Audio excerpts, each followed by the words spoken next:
Welcome back. After playing the first 1300 rated bot on chess.com, which was Jade, I moved to the next one, which is the notorious Nelson bot.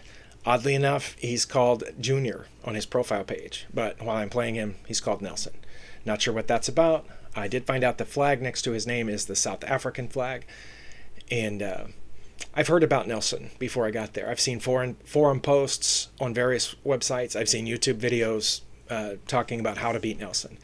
One of the things that's different about Nelson versus all the other bots I've played is he almost always, if not always, brings out his queen on move 2 and then dances the queen around, which can be a bad thing if you're not sure how to punish it, and I really wasn't at first. But so my first 15 games, we were about even. I had 7 wins, 6 losses, and 2 draws.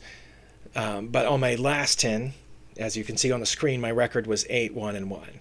I finally figured out how to shut down that early queen thrust, and usually if you trade queens with Nelson early, or harass his queen while developing, as long as making sure everything on your side is protected, you can beat him.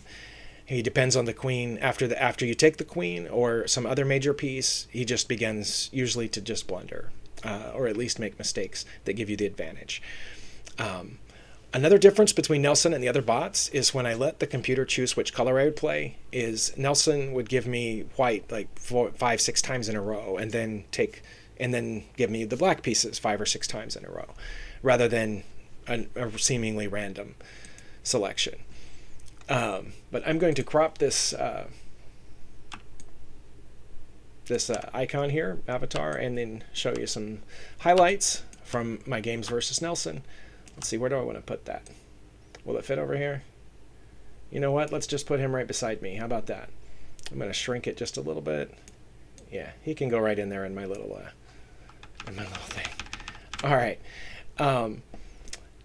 Because we played so many games, there were plenty of openings, and as you can see, I almost always responded to e4 with the Scandinavian defense. But once he played e3 instead of e4, which is apparently called something I'm not sure how to pronounce, the Vent Kruijus opening. I also tried the Caro-Kann defense once, which is one of the games I'm going to show you here. And one was called the Wayward Queen Attack. When I played white, I opened with d4 most of the time, attempting the London system, but it doesn't turn into the London system when he brings his queen out on the second move and starts getting in the way of everything. So that's why they're called the Queen's Pawn openings. Several times, 4 times, he tried the England Gambit, which is an e5 response to d4. And we had one that was the French defense. I tried e4 once just to get past him. Turned out to be the Sicilian, and even the ready opening. And I did keep track of the number of moves. This average includes all 25 games, by the way. I did bring my average game length down again. There, it's the column on the right. The average was 46.7 moves per game, with the longest being 84 and the shortest being 19. So again, one of my goals for bringing down the moves is when I win. When I'm winning and I have the advantage, I want that game to end soon rather than just dancing around. That's something I'm trying to improve on. On my blunder chart, there's a slight change here. One is that while playing Nelson, this series of games, I realized that on chess.com, blunders aren't the only blunders. It's very odd. They have a separate category called missed win. And it turns out that missed win is just another category of blunder. That same move on any other site with any engine anywhere else would be called a blunder. So I began counting those as blunders. And I'm not going to use that as an excuse for why my blunders increased under Nelson. Another difference here is I've given Nelson 2 columns. The first was the first 15 games, where I averaged over 2 blunders per game, which is the worst I've done against any of these bots. I just wasn't prepared for the early queen attacks. And then the second column is from the last 10 games, in which Nelson and I equaled, averaging 1.6 blunders per game. The line there separating Nelson from the other bots is to indicate that's where I started counting missed wins as blunders. Regardless, let's get that out of the way and go directly to the games. Can I pop up that and that? There we go.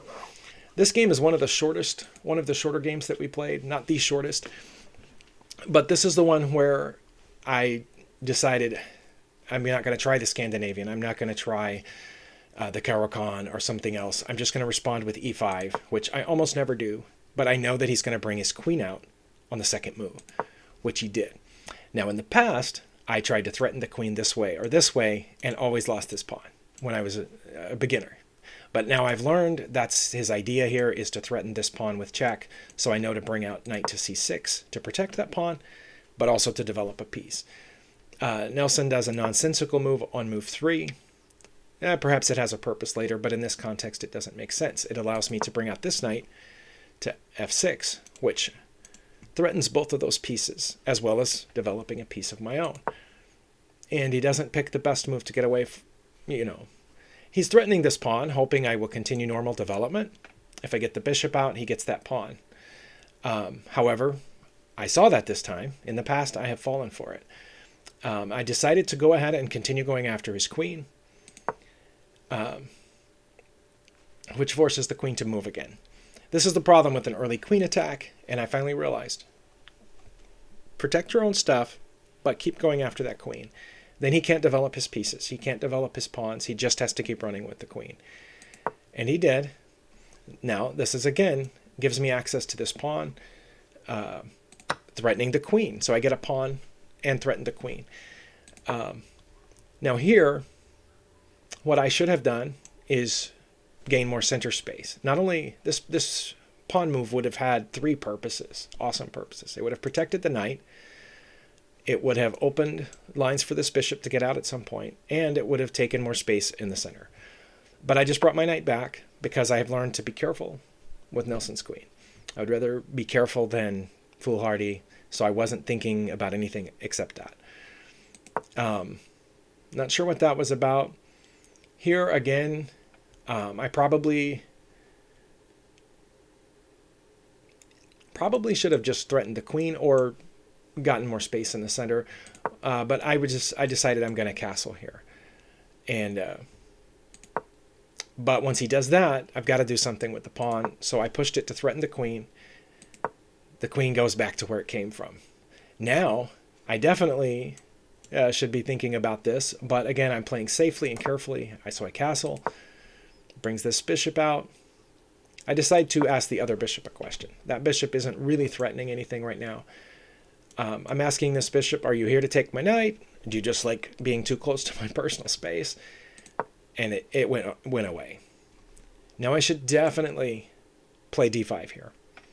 Again, not only would it free up this bishop and protect this pawn, but it would serve the extra purpose of not allowing Nelson to play d5. But I didn't do it. What I saw was this advanced pawn of mine, and I wanted to protect it for a future push. And this time, Nelson did play the best move, pushing that pawn forward, which forces my knight to go somewhere. I didn't want to take it all the way back to the home square, so I put it here, where I can still guard at least some of this. And now this bishop's positioning becomes apparent because Nelson does this. Now I can just take it, which is what the computer recommends. But what I saw was that if I just bring this bishop back, not only does that help guard this pawn in front of the king and open up the rook file to protect this pawn, but where's that pawn going to go after it takes this? I'm just going to move here, adding more pressure behind my central pawn. So yeah, I should have just taken it, but this is what I did. Nelson took the pawn. I put my queen here.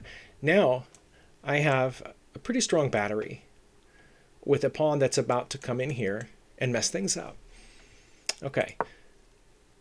He blocks my pawn's advance, which allows me to get this bishop out. My knight out of quarantine here, basically. And I'm coming after this pawn, which is doing nothing, but it's dangerously close to my back rank. So he takes the pawn, opens a file for my rook. Don't think that's what he should have done. Here, wait, did I make the best move? Yeah, pretty close. I put this here. This protects this spot. My idea is to push this pawn. And Nelson just starts giving away pieces at this point. So I take, giving up the knight for the bishop. And then I advance the pawn. Not sure what that was about. That just gives up a piece. I take it. Now here, I admit it, I almost went there thinking that would be mate. I saw the knight at the last minute, went all the way down, and got the back rank mate on move 22. Now this game was much longer, and I'm not going to show you the whole game. What happened to Nelson's picture? Was I not even noticing that? Yeah, come on. Hang out with me, Nelson. In this game, I was already up at this point, and as you can see from the suggested moves and the evaluation there, I have a significant advantage at this point. But I just want to show here an example of the blunders. I have all my pieces, almost all my pieces, except this one, on light squares, because that makes them invisible to this dark squared bishop. I was pretty proud of that. Here, I take this pawn, but I'm not just taking a pawn. I think it's pretty clear my idea is to fork his two major pieces. And he didn't see that at all. So he went here. And so that allows me to fork the two major pieces. He does that, which gets out of the fork, but it allows me to take the bishop. So now I have a significant advantage. And he goes after the knight, which I was going to move anyway. But then I began glitching, I think. Actually, no, is that the top recommended move by Stockfish? It is? Okay.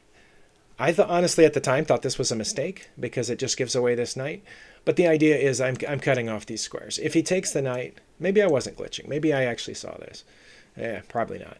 But anyway, that would be mate if he takes the knight. But he didn't. He did that for some reason. And now I have mate in 2. You can see from the recommended moves right there below me. And, excuse me, I made the right move, which only allows him one place to go. There. And now I have mate in 1. But I didn't see it. This is my glitch here. We're on move 34. And this game lasted 58 moves. That's mate. Checkmate. Because that would guard this rook, which cuts off these files. The bishop's cutting off this. The rook's cutting off these. The king can't go anywhere right now except to attack the rook. And if I protect the rook and say check at the same time, it's mate. I did not see that. Something I need to work on. But I know that I can checkmate him with these pieces. I know that with a rook and a bishop and 2 knights and a few extra pawns, I can checkmate Nelson.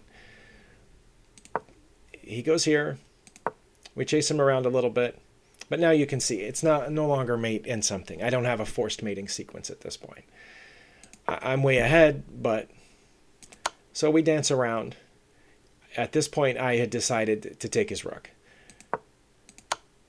because I know that I can win once that rook's off the board. I don't have to worry about it anymore.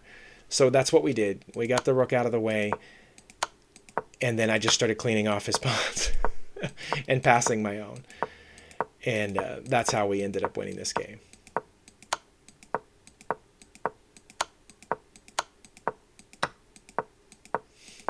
Now here I was being very careful to make sure he had a legal move no matter what I did, because I didn't want to end up with a stalemate.